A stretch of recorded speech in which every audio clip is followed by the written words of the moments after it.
माँ और बेटी एक झोपड़ी में गांव के उसे सिरे पर रहती थी। बेटी बाग से पत्तियां बटोर लाती, माँ बाहर झोंकती। यही उनकी जीविका थी। सेर दो सेर अनाज मिल जाता था, खाकर पर रहती थी। माता विधवा था, बेटी कुंवारी, घर में और कोई आदमी न था। माँ का नाम गंगा था, बेटी का गौरा। गंगा को कई साल से यह चिंता लगी हुई थी कि कहीं गौरा की सगाई हो जाए, लेकिन कहीं बात पक्की न होती थी। अपने पति के मर जाने के बाद गंगा ने कोई दूसरा घर न किया था, न कोई दूसरा धंधा ही करती थी। इससे लोगों को संदेह हो गया था कि आखिर इसका गुजर कैसे होता है। और लोग तो छाती फाड़ फाड़ कर काम करते हैं, फिर भी पेट भर अन्न मयस्सर नहीं होता। ये स्त्री कोई धंधा नहीं करती, फिर भी माँ बेटी आराम से रहती हैं, किसी के सामने हाथ नहीं फैलाती। इसमें कुछ न कुछ रहस्य अवश्य है। धीरे धीरे ये संदेह और भी दृढ़ हो गया और अब तक जीवित था। बिरादरी में कोई गौरा से सगाई करने पर राजी न होता था। शूद्रों की बिरादरी बहुत छोटी होती है, 10-5 कोस से अधिक उसका क्षेत्र नहीं होता, इसीलिए एक दूसरे के गुण दोष किसी से छिपे नहीं रहते, उन पर पर्दा ही डाला जा सकता है। इस भ्रांति को शांत करने के लिए माँ ने बेटी के साथ कई तीर्थ यात्राएं की। उड़ीसा तक हो आई, लेकिन संदेह न मिटा। गौरा युवती थी, सुंदरी थी, पर उसे किसी ने कुएं पर या खेतों में हंसते बोलते नहीं देखा। उसकी निगाह कभी ऊपर उठती ही न थी। लेकिन ये बातें भी संदेह को और पुष्ट करती थीं। अवश्य कोई न कोई रहस्य है। कोई युवती इतनी सती नहीं हो सकती। कुछ गुप्त चुप की बात अवश्य है। यूं ही दिन गुजरते जाते थे। बुढ़िया दिनों-दिन चिंता से घुल रही थी। उधर सुंदरी की मुख छवि दिनों-दिन निहरती जाती थी। कली खिलकर फूल हो रही थी। एक दिन एक परदेशी गांव से होकर निकला। 10-12 कोस से आ रहा था। नौकरी की खोज में कलकत्ता जा रहा था। रात हो गई। किसी कहार का घर पूछता हुआ गंगा के घर आया। गंगा ने उसका खूब आदर सत्कार किया, उसके लिए गेहूं का आटा लाई, घर से बर्तन निकाल कर दिए। कहार ने पकाया, खाया, लेटा, बातें होने लगी। सगाई की चर्चा छिड़ गई। कहार जवान था, गौरा पर निगाह पड़ी, उसका रंग ढंग देखा, उसकी सजल छवि आंखों में खूब गई। सगाई करने पर राजी हो गया। लौटकर घर चला गया। 2-4 गहने अपनी बहन के यहाँ से लाया। गांव के बजाज ने कपड़े उधार दे दिए। 2-4 भाई बंधों के साथ सगाई करने आ पहुंचा। सगाई हो गई, यही रहने लगा। गंगा बेटी और दामाद को आंखों से दूर न कर सकती थी। परंतु 10 ही 5 दिनों में मंगरू के कानों में इधर उधर की बातें पड़ने लगीं। सिर्फ बिरादरी ही के नहीं, अन्य जाति वाले भी उनके कान भरने लगे। ये बातें सुन सुनकर मंगरू पछताता था कि नाहक यहाँ फंसा। पर गौरा को छोड़ने का ख्याल कर उसका दिल कांप उठता था। 1 महीने के बाद मंगरू अपनी बहन के गहने लौटाने गया। खाने के समय उसका बहनोई उसके साथ भोजन करने न बैठा। मंगरू को कुछ संदेह हुआ। बहनोई से बोला, तुम क्यों नहीं आते? बहनोई ने कहा, तुम खा लो, मैं फिर खा लूंगा। मंगरू, बात क्या है? तू खाने क्यों नहीं उठते? बहनोई, जब तक पंचायत न होगी, मैं तुम्हारे साथ कैसे खा सकता हूँ? तुम्हारे लिए बिरादरी भी नहीं छोड़ दूंगा। किसी से पूछा न गाछा, जाकर एक हरजाई से सगाई कर ली। मंगरू चौकी पर उठाया, मिर्जई पहनी और ससुराल चला आया। बहन खड़ी रोती रह गई। उसी रात को वह किसी से कुछ कहे सुने बगैर गौरा को छोड़कर कहीं चला गया। गौरा नींद में मग्न थी। उसे क्या खबर थी कि वह रत्न, जो मैंने इतनी तपस्या के बाद पाया है, मुझे सदा के लिए छोड़े चला जा रहा है। कई साल बीत गए, मंगरू का कुछ पता न चला। कोई पत्र तक न आया, पर गौरा बहुत प्रसन्न थी। वह मांग में सेंदूर डालती, रंग बिरंग के कपड़े पहनती और अधरों पर मिस्सी के धड़े जमाती। मंगरू भजनों की एक पुरानी किताब छोड़ गया था, उसे कभी कभी पढ़ती और गाती। मंगरू ने उसे हिंदी सिखा दी थी। टटोल टटोल कर भजन पढ़ लेती थी। पहले वह अकेली बैठली रहती। गांव की और स्त्रियों के साथ बोलते चालते उसे शर्म आती थी। उसके पास वह वस्तु न थी जिस पर दूसरी स्त्रियां गर्व करती थीं। सभी अपने अपने पति की चर्चा करती। गौरा के पति कहाँ था? वह किसकी बातें करती? अब उसके भी पति था, अब वह अन्य स्त्रियों के साथ इस विषय पर बातचीत करने की अधिकारिणी थी। वह भी मंगरू की चर्चा करती, मंगरू कितना स्नेहशील है, कितना सज्जन, कितना वीर। पति चर्चा से उसे कभी तृप्ति ही न होती थी। स्त्रियां मंगरू तुम्हें छोड़कर क्यों चले गए? गौरी कहती क्या करते, मर्द कभी ससुराल में पड़ा रहता है। देश परदेश में निकलकर 4 पैसे कमाना ही तो मर्दों का काम है, नहीं तो मान मर्यादा का निर्वाह कैसे हो। जब कोई पूछ चिट्ठपत्री क्यों नहीं भेजते, तो हंसकर कहती अपना पता ठिकाना बताने में डरते हैं। जानते हैं न, गौरा आकर सिर पर सवार हो जाएगी। सच कहती हूँ, उनका पता ठिकाना मालूम हो जाए तो यहाँ मुझसे एक दिन भी न रहा जाए। वह बहुत अच्छा करते हैं कि मेरे पास चिट्ठी पत्री नहीं भेजते। बेचारे परदेश में कहाँ घर गिरस्ती संभालते फिरेंगे। एक दिन किसी सहेली ने कहा, हम न मानेंगे, तुझसे जरूर मंगरू से झगड़ा हो गया है, नहीं तो बिना कुछ कहे सुने क्यों चले जाते। गौरा ने हंसकर कहा, बहन, अपने देवता से भी कोई झगड़ा करता है? वह मेरे मालिक हैं, भला मैं उनसे झगड़ा करूंगी? जिस दिन झगड़े की नौबत आएगी कहीं डूब मरूंगी। मुझसे कहकर जाने पाते, मैं उनके पैरों से लिपट न जाती। एक दिन कलकत्ता से एक आदमी आकर गंगा के घर ठहरा। पास ही के किसी गांव में अपना घर बताया। कलकत्ता में वह मंगरू के पड़ोस ही में रहता था। मंगरू ने उससे गौरा को अपने साथ लाने को कहा था। 2 साड़ियाँ और राह खर्च के लिए रुपये भी भेजे थे। गौरा फूली न समाई, बूढ़े ब्राह्मण के साथ चलने को तैयार हो गई। चलते वक्त वह गांव की सब औरतों से गले मिली। गंगा उसे स्टेशन तक पहुंचाने गई। सब कहते थे, बेचारी लड़की के भाग जग गए, नहीं तो यहाँ कुड़कुड़ कर मर जाती। रास्ते भर गौरा सोचती, न जाने वह कैसे हो गए होंगे। अब तो मूछें अच्छी तरह निकल आई होंगी। परदेश में आदमी सुख से रहता है, देह भर आई होगी, बाबू साहब हो गए होंगे। मैं पहले 2-3 दिन उनसे बोलूंगी नहीं, फिर पूछूंगी तुम मुझे छोड़कर क्यों चले गए। अगर किसी ने मेरे बारे में कुछ बुरा भला कहा ही था तो तुमने उसका विश्वास क्यों कर लिया? तुम अपनी आंखों से न देखकर दूसरों के कहने पर क्यों गए? मैं भली हूँ या बुरी हूँ तो तुम्हारी, तुमने मुझे इतने दिनों रुलाया क्यों? तुम्हारे बारे में अगर इसी तरह कोई मुझसे कहता तो क्या मैं तुमको छोड़ देती? जब तुमने मेरी बाँह पकड़ ली तो तुम मेरे हो गए। फिर तुम में लाख खेद हो मेरी बला से। चाहे तुम तुर्क ही क्यों न हो जाओ, मैं तुम्हें छोड़ नहीं सकती। तुम क्यों मुझे छोड़कर भागे? क्या समझते थे भागना सहज है? आखिर झक मारकर बुलाया कि नहीं? कैसे न बुलाते? मैंने तो तुम्हारे ऊपर दया की कि चली आई, नहीं तो कह देती कि मैं ऐसे निर्दयी के पास नहीं जाती तो तुम आप दौड़े आते। तब करने से देवता भी मिल जाते हैं, आकर सामने खड़े हो जाते हैं, तुम कैसे न आते? वह धरती बार बार उद्विग्न होकर बूढ़े ब्राह्मण से पूछती, अब कितनी दूर है? धरती के छोर पर रहते हैं क्या? और भी कितनी ही बातें वह पूछना चाहती थी, लेकिन संकोचवश न पूछ सकती थी। मन ही मन अनुमान करके अपने को संतुष्ट कर लेती थी। उनका मकान बड़ा सा होगा, शहर में लोग पक्के घरों में रहते हैं।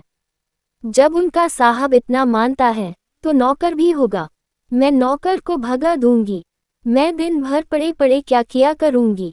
बीच बीच में उसे घर की याद भी आ जाती थी। बेचारी अम्मा रोती होंगी, अब उन्हें घर का सारा काम आप ही करना पड़ेगा। न जाने बकरियों को चराने ले जाती है या नहीं, बेचारी दिन भर में करती होंगी। मैं अपनी बकरियों के लिए महीने महीने रुपये भेजूंगी। जब कलकत्ता से लौटूंगी तब सबके लिए साड़ियाँ लाऊंगी। तब मैं इस तरह थोड़े लौटूंगी, मेरे साथ बहुत सा असबाब होगा। सबके लिए कोई न कोई सौगात लाऊंगी। तब तक तो बहुत सी बकरियां हो जाएंगी। यही सुख स्वप्न देखते देखते गौरा ने सारा रास्ता काट दिया। पगली क्या जानती थी कि मेरे मान कुछ और कर्ता के मन कुछ और। क्या जानती थी कि बूढ़े ब्राह्मणों के भेष में पिशाच होते हैं। मन की मिठाई खाने में मग्न थी। तीसरे दिन गाड़ी कलकत्ता पहुंची। गौरा की छाती धड़ धड़ करने लगी।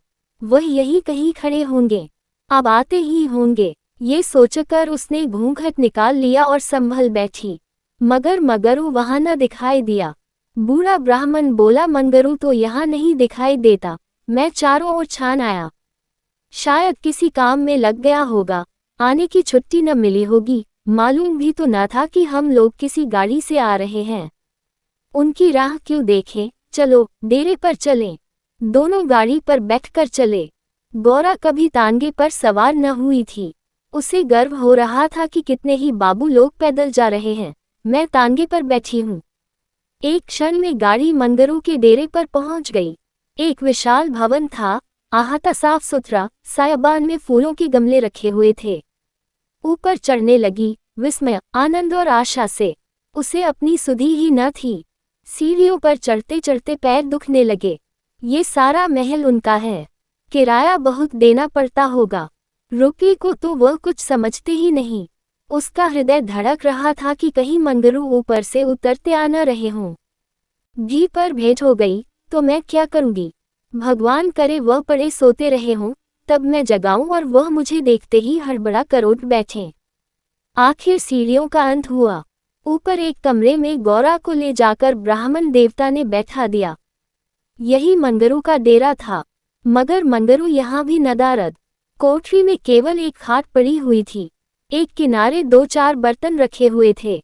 यही उनकी कोठरी है, तो मकान किसी दूसरे का है। उन्होंने ये कोठरी किराए पर ली होगी। मालूम होता है रात को बाजार में पूरियां खाकर सो रहे होंगे। यही उनके सोने की खाट है। एक किनारे घड़ा रखा हुआ था। गौरा को मारे प्यास के तालू सूख रहा था। घड़े से पानी उड़ेल कर पिया। एक किनारे पर एक झाड़ू रखा था। गौरा रास्ते की थकी थी, पर प्रेम उल्लास में थकन कहाँ। उसने कोठरी में झाड़ू लगाया, बर्तनों को धो धोकर एक जगह रखा। कोठरी की एक एक वस्तु यहाँ तक कि उसकी फर्श और दीवारों में उसे आत्मीयता की झलक दिखाई देती थी। उस घर में भी, जहाँ उसे अपने जीवन के 25 वर्ष काटे थे, उसे अधिकार का ऐसा गौरवयुक्त आनंद न प्राप्त हुआ था। मगर उस कोठरी में बैठे बैठे उसे संध्या हो गई और मंगरू का कहीं पता नहीं। अब छुट्टी मिली होगी। सांझ को सब जगह छुट्टी होती है। अब वह आ रहे होंगे। मगर बूढ़े बाबा ने उनसे कह तो दिया ही होगा, वह क्या अपने साहब से थोड़ी देर की छुट्टी न ले सकते थे। कोई बात होगी, तभी तो नहीं आए। अंधेरा हो गया। कोठरी में दीपक न था। गौरा द्वार पर खड़ी पति की बात देख रही थी। जाने पर बहुत से आदमियों के चढ़ते उतरने की आहट मिलती थी। बार बार गौरा को मालूम होता था कि वह आ रहे हैं, पर इधर कोई नहीं आता था। 9 बजे बूढ़े बाबा आए। गौरी ने समझा मंगरू है। झटपट कोठरी के बाहर निकल आई। देखा तो ब्राह्मण। बोली वह कहाँ रह गए। बूढ़ा उनकी तो यहाँ से बदली हो गई। दफ्तर में गया था तो मालूम हुआ कि वह अपने साहब के साथ यहाँ से कोई 8 दिन की राह पर चले गए। उन्होंने साहब से बहुत हाथ पैर जोड़े कि मुझे 10 दिन की मोहलत दे दीजिए, लेकिन साहब ने एक न मानी। मंगरू यहाँ लोगों से कह गए हैं कि घर के लोग आए तो मेरे पास भेज देना। अपना पता दे गए हैं। कल मैं तुम्हें यहाँ से जहाज पर बैठा दूंगा। उस जहाज पर हमारे देश के और भी बहुत से होंगे, इसलिए मार्ग में कोई कष्ट न होगा। गौरा ने पूछा कई दिन में जहाज पहुँचेगा। बूढ़ा 8-10 दिन से कम न लगेंगे, मगर घबराने की कोई बात नहीं। तुम्हें किसी बात की तकलीफ न होगी। अब तक गौरा को अपने गांव लौटने की आशा थी। कभी न कभी वह अपने पति को वहां अवश्य खींच ले जाएगी।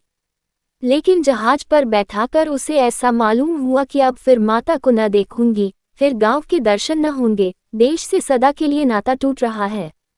देर तक घाट पर खड़ी रोती रही। जहाज और समुद्र देखकर उसे भय हो रहा था।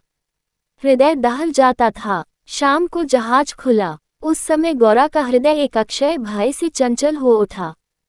थोड़ी देर के लिए नैराश्य न उस पर अपना आतंक जमा लिया। न जाने किस देश जा रही हूँ, उनसे भेंट भी होगी या नहीं। उन्हें कहाँ खोजती फिरूंगी, कोई पता ठिकाना भी तो नहीं मालूम। बार बार पछताती थी कि एक दिन पहले क्यों न चली आई। कलकत्ता में भेंट हो जाती तो मैं उन्हें वहां कभी न जाने देती। जहाज पर और कितने ही मुसाफिर थे, कुछ स्त्रियां भी थीं। उनमें बराबर गाली गलौज होती रहती थी, इसलिए गौरा को उनसे बातें करने की इच्छा न होती थी। केवल एक स्त्री उदास दिखाई देती थी। गौरा ने उससे पूछा तुम कहाँ जाती हो बहन। उस स्त्री की बड़ी बड़ी आंखें सजल हो गईं। बोली, कहाँ बताऊं बहन, कहाँ जा रही हूँ? जहाँ भाग्य ले जाता है वही जा रही हूँ। तुम कहाँ जाती हो? गौरा, मैं तो अपने मालिक के पास जा रही हूँ। जहाँ यह जहाज रुकेगा वह वही नौकर हैं। मैं कल आ जाती तो उनसे कलकत्ता में ही भेंट हो जाती। आने में देर हो गई। क्या जानती थी कि वह इतनी दूर चले जाएंगे, नहीं तो क्यों देर करती? स्त्री, अरे बहन, कहीं तुम्हें भी तो कोई बहकाकर नहीं लाया है? तुम घर से किसके साथ आई हो? गौरा, मेरे आदमी ने कलकत्ता से आदमी भेजकर मुझे बुलाया था। स्त्री, वह आदमी तुम्हारा जान पहचान का था? गौरा, नहीं, उस तरफ का एक बूढ़ा ब्राह्मण था। स्त्री, वही लंबा सा दुबला पतला लकलक बूढ़ा जिसकी एक आंख में फूली पड़ी हुई है? गौरा, हाँ हाँ वही। क्या तुम उसे जानती हो? स्त्री, उसी दुष्ट ने तो मेरा भी सर्वनाश किया। ईश्वर करे उसकी सातों पुश्ते नरक भोगे, उसका निर्वश हो जाए, कोई पानी देने वाला भी न रहे, कोड़ी होकर मरे। मैं अपना वृतांत सुनाऊं तो तुम समझेगी कि झूठ है, किसी को विश्वास न आएगा। क्या कहूं? बस सही समझ लो कि इसके कारण मैं न घर की रह गई न घाट की। किसी को मुंह नहीं दिखा सकती, मगर जान तो बड़ी प्यारी होती है।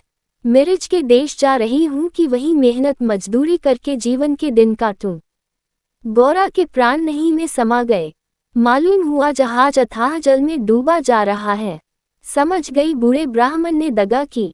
अपने गांव में सुना करती थी कि गरीब लोग मिर्च में भर्ती होने के लिए जाया करते हैं, मगर जो वहां जाता है वह फिर नहीं लौटता। हे भगवान, तुमने मुझे किस पाप का ये दंड दिया? बोली, यह सब क्यों लोगों को इस तरह छलकर मिर्च भेजते हैं? स्त्री, रुपये के लोभ से और किस लिए? सुनती हूँ आदमी पीछे इन सभी को कुछ रुपये मिलते हैं।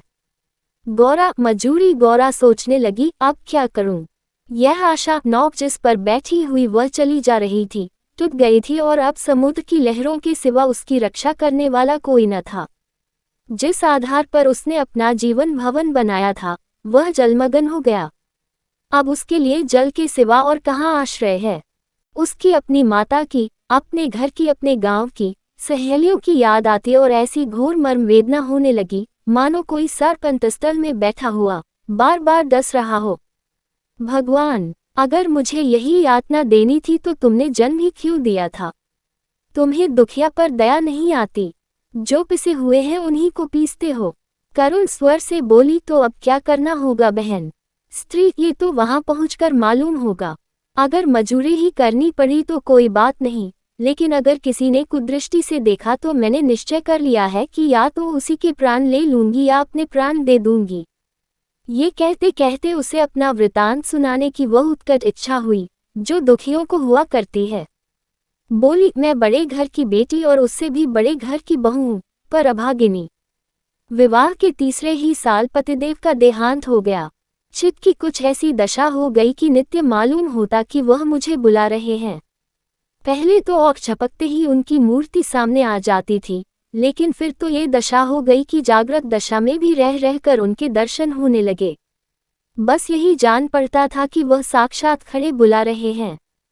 किसी से शर्म के मारे कहती न थी, पर मन में ये शंका होती थी कि जब उनका देहावसान हो गया है तो वह मुझे दिखाई कैसे देते हैं। मैं इसे भ्रांति समझकर चित्त को शांत न कर सकती। मन कहता था, जो वस्तु प्रत्यक्ष दिखाई देती है वह मिल क्यों नहीं सकती? केवल वह ज्ञान चाहिए। साधु महात्माओं को सिवा ज्ञान और कौन दे सकता है? मेरा तो अब भी विश्वास है कि अभी ऐसी क्रियाएं हैं जिनसे हम मरे हुए प्राणियों से बातचीत कर सकते हैं, उनको स्थूल रूप में देख सकते हैं। महात्माओं की खोज में रहने लगी। मेरे यहाँ अक्सर साधु संत आते थे, उनसे एकांत में इस विषय में बातें किया करती थी, पर वे लोग सदुपदेश देकर मुझे टाल देते थे। मुझे सदुपदेशों की जरूरत न थी। मैं वैधव्य धर्म खूब जानती थी। मैं तो वह ज्ञान चाहती थी जो जीवन और मरण के बीच का पर्दा उठा दे। 3 साल तक मैं इसी खेल में लगी रही। 2 महीने होते हैं वही बूढ़ा ब्राह्मण सन्यासी बना हुआ मेरे यहाँ जा पहुँचा। मैंने इससे वही भिक्षा मांगी। इस धूर्त ने कुछ ऐसा मायाजाल फैलाया कि मैं आंखें रहते हुए भी फंस गई। अब सोचती हूँ तो अपने ऊपर आश्चर्य होता है कि मुझे उसकी बातों पर इतना विश्वास क्यों हुआ। मैं पति दर्शन के लिए सब कुछ झेलने को, सब कुछ करने को तैयार थी। इसने रात को अपने पास बुलाया। मैं घर वालों से पड़ोसिन के घर जाने का बहाना करके इसके पास गई। एक पीपल से इसकी धूनी जल रही थी। उस विमल चांदनी में ये जटाधारी ज्ञान और योग का देवता सा मालूम होता था। मैं आकर धूनी के पास खड़ी हो गई। उस समय यदि बाबाजी मुझे आग में कूद पड़ने की आज्ञा देते तो मैं तुरंत कूद पड़ती। इसने मुझे बड़े प्रेम से बैठाया और मेरे सिर पर हाथ रखकर न जाने क्या कर दिया कि मैं बेसुध हो गई। फिर मुझे कुछ नहीं मालूम कि मैं कहाँ गई, क्या हुआ। जब मुझे होश आया तो मैं रेल पर सवार थी। जी में आया कि चिल्लाऊं, पर यह सोचकर कि अब गाड़ी रुक भी गई और मैं उतर भी पड़ी तो घर में घुसने न पाऊंगी, मैं चुपचाप बैठी रह गई। मैं परमात्मा की दृष्टि से निर्दोष थी, पर संसार की दृष्टि में कलंकित हो चुकी थी। रात को किसी युवती का घर से निकल जाना कलंकित करने के लिए काफी था। जब मुझे मालूम हो गया कि सब मुझे टापू में भेज रहे हैं तो मैंने जरा भी आपत्ति नहीं की। मेरे लिए अब सारा संसार एक सा है। जिसका संसार में कोई न हो, उसके लिए देश परदेश दोनों बराबर है। हाँ, ये पक्का निश्चय कर चुकी हूँ कि मरते दम तक अपने सत की रक्षा करूंगी। विधि के हाथ में मृत्यु से बढ़कर कोई यातना नहीं। विधवा के लिए मृत्यु का क्या भय, उसका तो जीना और मरना दोनों बराबर। बल्कि मर जाने से जीवन की विपत्तियों का तो अंत हो जाएगा। गौरा ने सोचा, इस स्त्री में कितना धैर्य और साहस है। फिर मैं क्यों इतनी कातर और निराश हो रही हूँ। जब जीवन की अभिलाषाओं का अंत हो गया तो जीवन के अंत का क्या डर। बोली, बहन, हम और तुम एक जगह रहेंगी। मुझे तो अब तुम्हारा ही भरोसा है। स्त्री ने कहा, भगवान का भरोसा रखो और मरने से मत डरो। सघन अंधकार छाया हुआ था। ऊपर काला आकाश था, नीचे काला जल। गौरा आकाश की ओर ताक रही थी, उसकी संगिनी जल की ओर। उसके सामने आकाश के कुसुम थे, इसके चारों ओर अनंत, अखंड, अपार अंधकार था। जहाज से उतरते ही एक आदमी ने यात्रियों के नाम लिखने शुरू किए। इसका पहनावा तो अंग्रेजी था, पर बातचीत से हिंदुस्तानी मालूम होता था। गौरा सिर झुकाए अपनी संगिनी के पीछे खड़ी थी। उस आदमी की आवाज सुनकर वह चौंक पड़ी। उसने दबी आंखों से उसको और देखा। उसके समस्त शरीर में सनसनी दौड़ गई। क्या स्वप्न तो नहीं देख रही हूँ। आंखों पर विश्वास न आया, फिर उस पर निगाह डाली। उसकी छाती वेग से धड़कने लगी, पैर थर थर कांपने लगे। ऐसा मालूम होने लगा मानो चारों ओर जल ही जल है और उसमें बही जा रही हूँ। उसने अपनी संगिनी का हाथ पकड़ लिया, नहीं तो जमीन में गिर पड़ती। उसके सम्मुख वही पुरुष खड़ा था जो उसका प्राणधार था और जिससे इस जीवन में भेंट होने की उसे लेशमात्र भी आशा न थी। यह मंगरू था, इसमें जरा भी संदेह न था। हाँ, उसकी सूरत बदल गई थी। यौवन काल का वह कांते में साहस, सदैव छवि नाम को भी न थी। बाल खिचड़ी हो गए थे, गाल पिचके हुए, लाल आंखों से कुवासना और कठोरता झलक रही थी।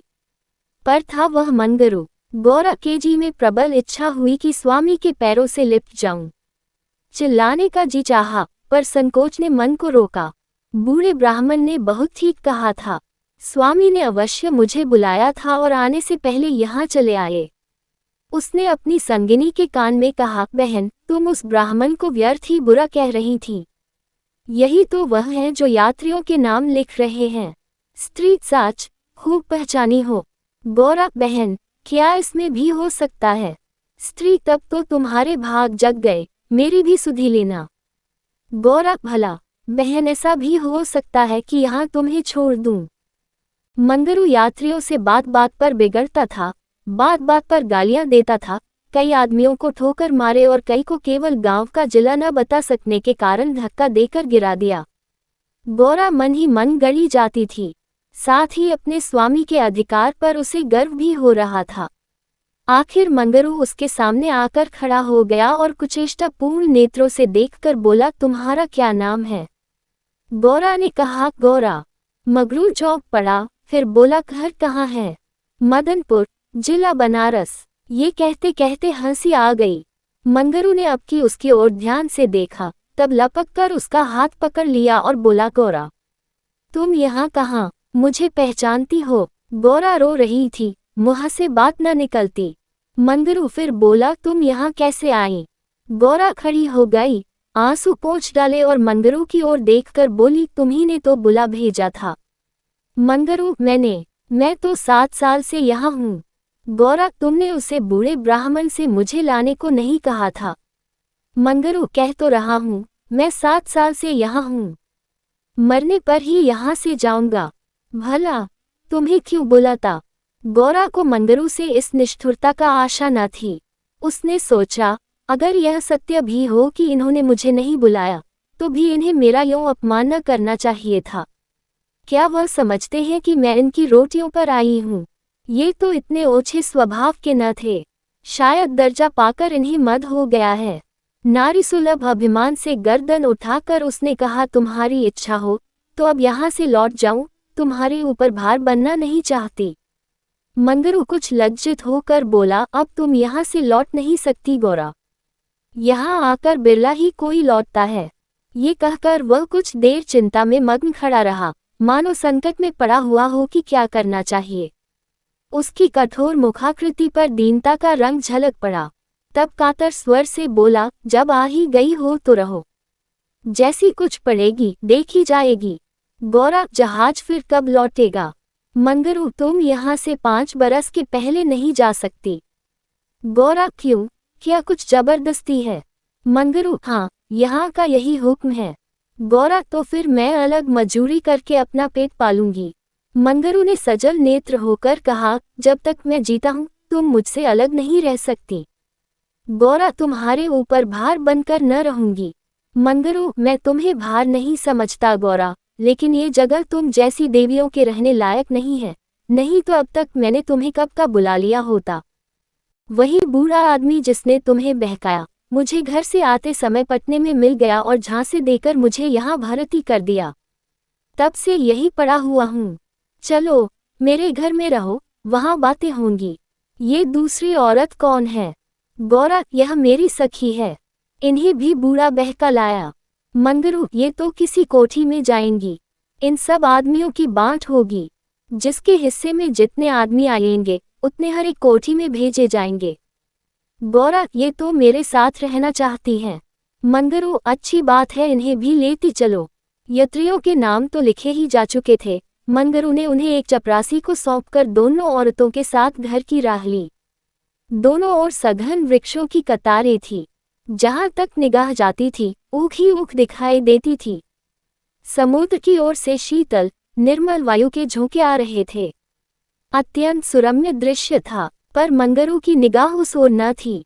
वह भूमि की ओर ताकता, सिर झुकाए संदिग्ध चवाल से चला जा रहा था, मानो मन ही मन कोई समस्या हल कर रहा था। थोड़ी ही दूर गए थे कि सामने से 2 आदमी आते हुए दिखाई दिए। समीप आकर दानों रुक गए और एक ने हंसकर कहा, मंगरू, इनमें से एक हमारी है। दूसरा बोला, और दूसरा मेरी। मंगरू का चेहरा तमतमा उठा था। भीषण क्रोध से कांपता हुआ बोला, ये दोनों मेरे घर की औरतें हैं। समझ गए। इन दोनों ने जोर से कह कहा मारा और एक ने गौरा के समीप आकर उसका हाथ पकड़ने की चेष्टा करके कहा, यह मेरी है, चाहे तुम्हारे घर की हो चाहे बाहर की। बच्चा, हमें चकमा देते हो। मंगरू, कासिम, इन्हें मत छेड़ो, नहीं तो अच्छा न होगा। मैंने कह दिया, मेरे घर की औरतें हैं। मंगरू की आंखों से अग्नि की ज्वाला सी निकल रही थी। वह दानों के उसके मुख का भाव देखकर कुछ सहम गए और समझ लेने की धमकी देकर आगे बढ़े। किंतु मंगरू के अधिकार क्षेत्र से बाहर पहुंचते ही एक ने पीछे से ललकार कर कहा, देखे कहाँ लेके जाते हो। मंगरू ने उधर ध्यान नहीं दिया, जरा कदम बढ़ाकर चलने लगा। देसी संध्या के एकांत में हम कब्रिस्तान के पास से गुजरते हैं। हमें पग पग पर यह शंका होती है कि कोई शब्द कान में न पड़ जाए, कोई सामने आकर खड़ा न हो जाए, कोई जमीन के नीचे से कफन ओढ़े उठ न खड़ा हो। गौरा ने कहा, ये दानों बड़े शोहदे थे।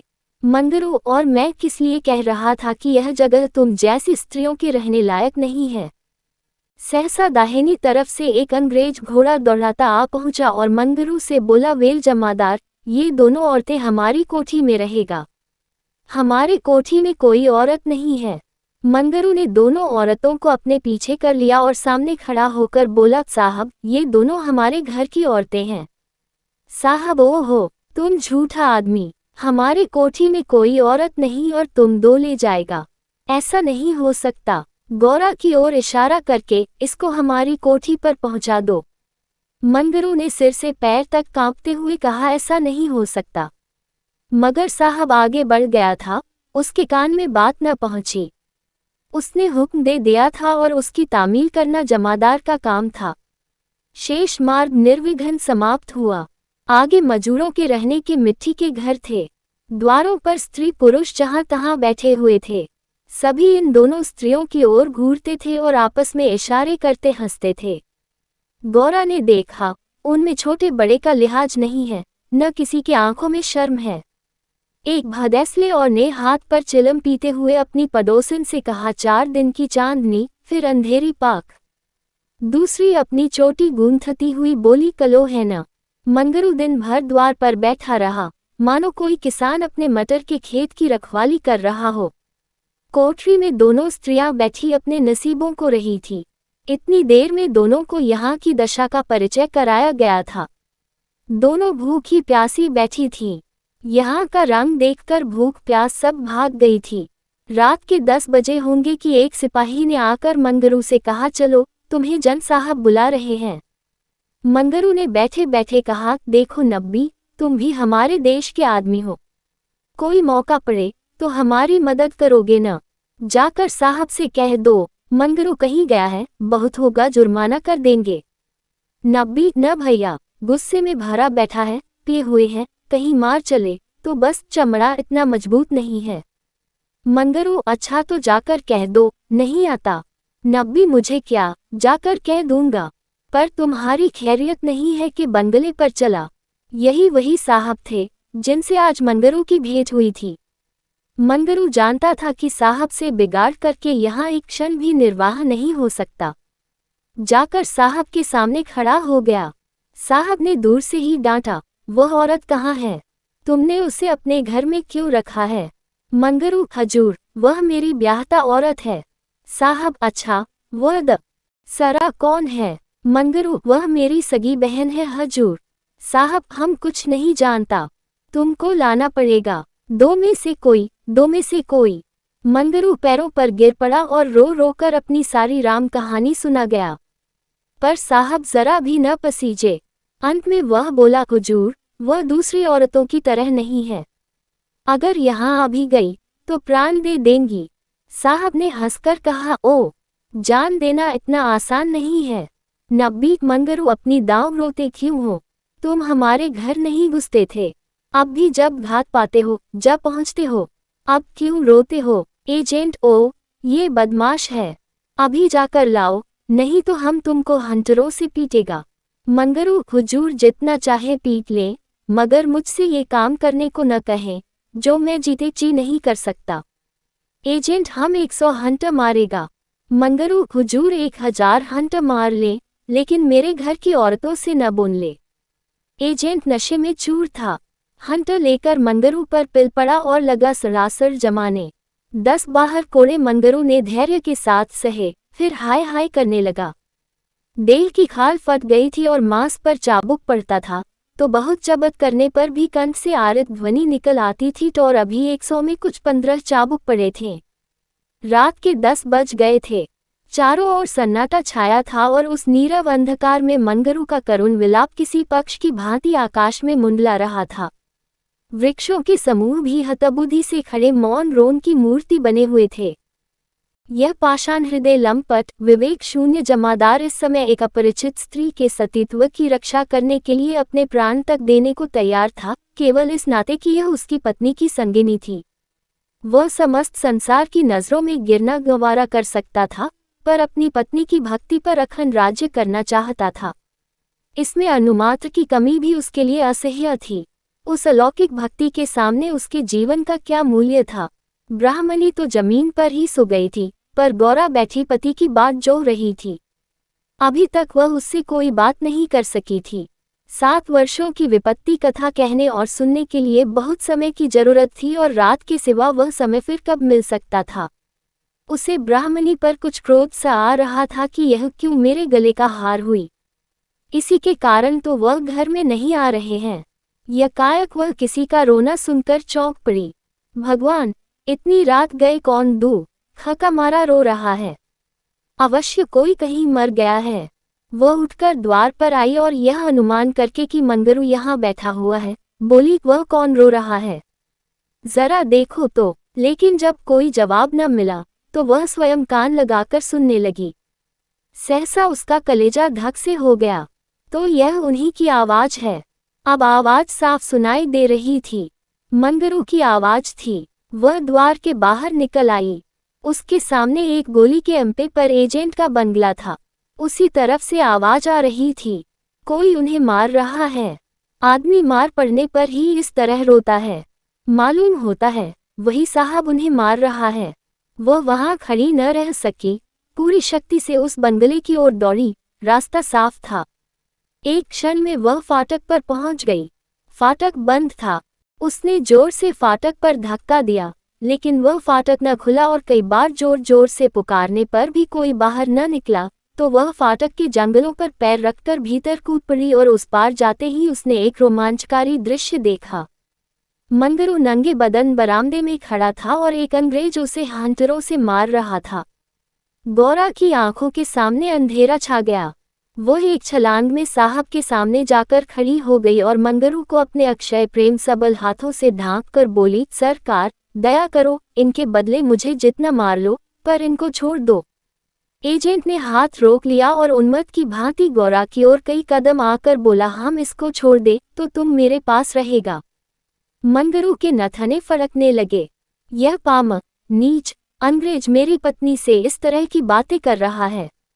अब तक वह जिस अमूल्य रत्न की रक्षा के लिए इतनी यातनाएं सह रहा था, वही वस्तु साहब के हाथ में चली जा रही है। यह असह्य था। उसने चाहा कि लपक कर साहब की गर्दन